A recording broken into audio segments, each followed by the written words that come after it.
Nagaraj geologist. మనం ఈనగుండ్లు అంటుంటాం ఊళ్ళలో. కొంతమంది ఏమో మంగళ కత్తెర రాయి కూడా అంటున్నారు. కానీ ఈనగుండ్లు ఉన్న దగ్గర రెడ్ సాయిల్ ఉంటుందండి. అది చిన్న లాజిక్. ఎర్ర మట్టి ఉన్న దగ్గర ఈనగుండు ఉంటుంది. That's call is dyke. ఆ గుండ్ర ఉండి బోర్ డ్రిల్ చేస్తున్నప్పుడు అటు కొంచెం ఇటు సగం రాడ్ కట్ చేసినప్పుడు అవి కొంత ఒక 2 ఫీట్లు 2 రాడ్ పోయే లోపల ఆ రాళ్ళు లోపలికి వెళ్ళి ఒక్కోసారి రిగ్గు బీటు కూడా రాదన్నట్టు, ఎలా ఇరకపోతే బోర్లు ఇరకపోతున్నాయి అంటారు. సో మీకు ఇక్కడ ఒక డైక్ ఫార్మేషన్ చూపిస్తాను, ఒకసారి చూడండి.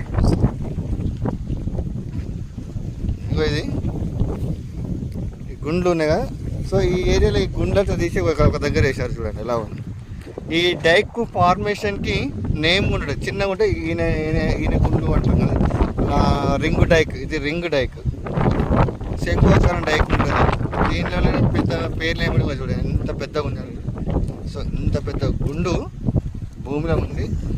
మనం రిగ్ చేసిన దీని మీద కరెక్ట్ డ్రిల్ బిట్ పోయినప్పుడు ఒక సుక్క నెల. ఇది యాక్టిట్యూడ్ అనేది మొత్తం నీళ్ళం కలగకుండా రింగ్ డైక్.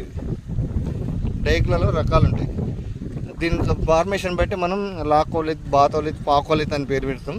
చూడండి ఎలా వస్తుంది. ఇది శంకువాకారం శీర్షం లెక్క ఉంది, కోన్ టైప్ ఉంది కదా, డైక్.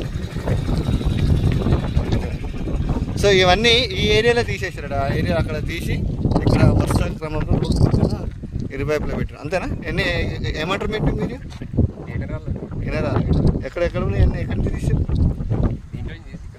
ఇక్కడి నుంచే. అక్కడ కనపడుతుంది, అక్కడ కూడా కనపడుతుంది. సో ఇలాంటి ఏరియా డేంజర్ ఏరియాస్ అన్నట్టు. సో ఇలాంటి గుట్టల మధ్యలో ఒక్కసారి డ్రిల్ బిట్ కూడా ఇరుక్కపోతుంది. రింగ్ డైక్స్ మంచిగా కనపడుతుంది. సో ఇలాంటి డైక్ వాటర్ సోర్స్ అయితే అవైలబుల్ ఉండదండి. పడితే మాత్రం ఒకవేళ వాటర్ సోర్స్ పడితే 100 లోపలనే పడాలి. ఒకటేసారి ఫ్రాక్చర్ వస్తుంది, ఇంచు తర్వాత మళ్ళీ రానే రాదు. ఎక్కువ డెప్త్ కూడా ఇలాంటి ఏరియా. Thank you.